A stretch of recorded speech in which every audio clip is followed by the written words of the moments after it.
la deuxième lettre de Pierre. Elle est destinée au même réseau d'églises que la première lettre de Pierre et a probablement été écrite au même endroit, à Rome. Pierre a pris conscience du fait qu'il va bientôt mourir. La confirmation historique que nous avons de son exécution remonte à un ordre des autorités romaines sous le règne de l'empereur Néron. Cette lettre sert donc de discours d'adieu de Pierre. Il commence en lançant une ultime consigne. Les disciples de Jésus ne doivent jamais cesser de croître. Ensuite, il poursuit avec 2 dernières mises en garde sur le nombre croissant de prédicateurs corrompus qui égarent les chrétiens dans ces églises. Tout d'abord, par le mode de vie corrompu, puis par des théologies déformées. Tout au long de la lettre, Pierre réfute les accusations proférées par ses enseignants contre lui et les autres apôtres.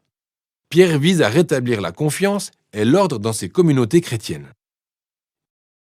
Il commence donc par rappeler à ces églises qu'à travers Jésus, Dieu invite les gens à être participants de sa nature divine, ce qui revient à prendre part à la qualité de vie et d'amour qui sont propres à Dieu. C'est complètement incroyable. Et accepter cette invitation est un engagement d'une durée permanente car recevoir ce cadeau implique de s'engager à développer les mêmes traits de caractère qui marquent la nature propre à Dieu. Pierre répertorie ici 7 traits de caractère à viser absolument. Et l'ultime trait qui surpasse et couronne tous les autres est l'amour, qui selon Jésus se traduit par le fait de se consacrer au bien-être des autres indépendamment de leur réaction et du coût de cette implication. Aimer, selon Pierre, c'est prendre part à la qualité de vie propre à Dieu. Pierre dévoile ensuite l'objectif de la lettre. Elle servira de mémorial de son enseignement et pourra être transmise aux générations suivantes, car il ne sera bientôt plus là pour le donner en personne. Avant de mourir, il veut donc répondre aux objections et aux accusations faites par les prédicateurs qui déforment l'enseignement de Jésus et des apôtres.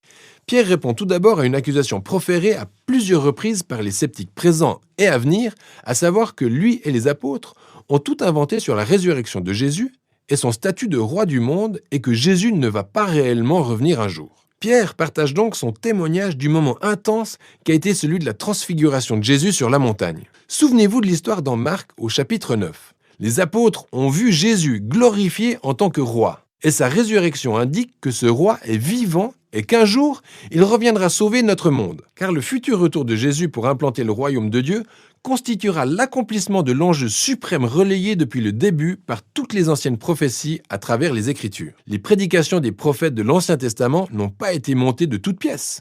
C'est plutôt par ces paroles humaines à travers les Écritures et aussi par le Fils fait homme en Jésus que Dieu lui-même nous a parlé. Ensuite, Pierre met en avant la menace que représentent les prédicateurs corrompus pour l'Église et examine davantage d'autres objections qu'ils émettent. Tout d'abord, ces enseignements nient le principe de jugement dernier où chaque personne devra rendre compte à Dieu de ses actes. Une négation qui les arrange bien quand il est question d'ignorer l'enseignement de Jésus sur l'argent et le sexe, parce qu'ils se font des tonnes d'argent en enseignant dans les églises, sans parler du fait qu'ils couchent à droite et à gauche. Mais Pierre rappelle au lecteur que Dieu répondra à la rébellion par sa justice. Pour rappel, il évoque 3 exemples antiques qui illustrent son propos. Il mentionne d'abord l'histoire sur les fils de Dieu dans Genèse 6, telle qu'elle a été interprétée dans le livre juif appelé 1 Enoch, assez connu à l'époque. 1 Enoch précise que les fils de Dieu sont des anges déchus qui ont dépassé les bornes en couchant avec des femmes, provoquant ainsi le jugement de Dieu. Et Pierre enchaîne avec l'histoire du déluge, puis celle de Sodome et Gomorrhe. Dans chacun de ces cas, tout est parti d'une rébellion qui a déclenché le jugement divin.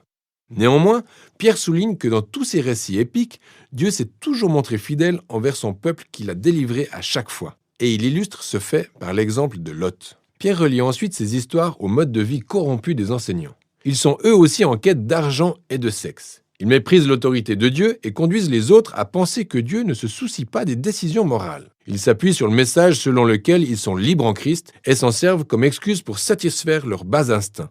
C'est la raison pour laquelle Pierre fait référence aux lettres de Paul un peu plus tard au chapitre 3. Il semble que ces prédicateurs aient déformé le message de Paul sur la liberté en Christ. Mais ce qu'ils font n'a rien à voir avec le genre de liberté dont Paul parlait. Pierre indique clairement que ces prédicateurs ne sont pas véritablement libres. En réalité, ils sont esclaves de leurs pulsions charnelles. Le fait qu'ils soient chrétiens rend les choses encore plus tristes, car connaître l'enseignement de Jésus les rend doublement responsables. Ils sont devenus de lamentables illustrations du vieux proverbe du chien qui retourne à son vomi, et aussi du cochon lavé qui repart se vautrer dans la boue. Pierre approfondit ensuite les raisons du déni du jugement dernier par les prédicateurs. Ils disent que les générations du peuple de Dieu se succèdent sans voir leur espoir comblé. Où en est cette promesse du retour de Jésus ? Pierre répond en relevant à quel point cette contestation manque de clairvoyance. Il leur dit « Regardez autour de vous, cet univers où nous vivons est remarquable. Le simple fait de notre existence prouve qu'à un moment du passé, la parole de Dieu est intervenue de manière spectaculaire pour créer ce monde à partir du néant et rétablir l'ordre dans le chaos. Et le processus peut toujours se répéter. La véritable question à se poser est « Pourquoi Dieu tarde-t-il autant ?» Pierre nous rappelle que notre conception humaine du temps est extrêmement limitée. Les vastes couloirs du temps dont Dieu se sert pour œuvrer ne s'imbriquent pas totalement dans le champ de nos vies extrêmement réduites. Ces durées qualifiées de longues sont un véritable signe de la patience de Dieu, qui laisse à chaque génération l'occasion d'ouvrir les yeux sur son propre péché, son égoïsme, pour ensuite faire preuve d'humilité et se repentir par l'abondance de la grâce de Dieu. Mais cette abondance de la grâce de Dieu arrivera à son terme au jour du Seigneur. Pierre s'inspire ici de la poésie prophétique d'Ésaïe et de Sophonie, qui décrivent le jour du jugement de Dieu comme un feu dévorant. Pierre dit « Les cieux passeront et la stoicheia se dissoudra par le feu ».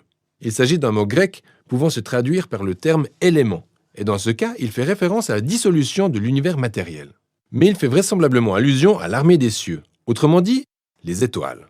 C'est le sens de ce mot dans Ésaïe chapitre 34, d'où Pierre tire sa citation. Dans ce contexte, cette expression est en fait une métaphore décrivant le ciel enroulé sur lui-même, en quelque sorte devant le Dieu qui voit tout. D'où les propos de Pierre selon lesquels, au jour du Seigneur, la terre sera dévoilée ainsi que toutes ses œuvres.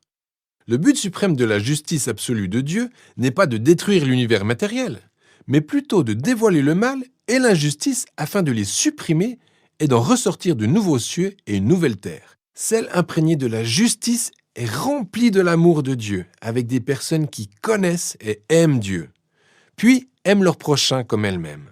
Pierre conclut en disant que telle est la véritable espérance chrétienne annoncée par Jésus et tous les apôtres, y compris Paul, dont les Écritures peuvent être mal interprétées si elles sont sorties de leur contexte, alors que tous les apôtres sont sur la même longueur d'onde. C'est ainsi que Pierre clôture son dernier message à l'Église. Alors, le ton de 2 Pierre est très intense.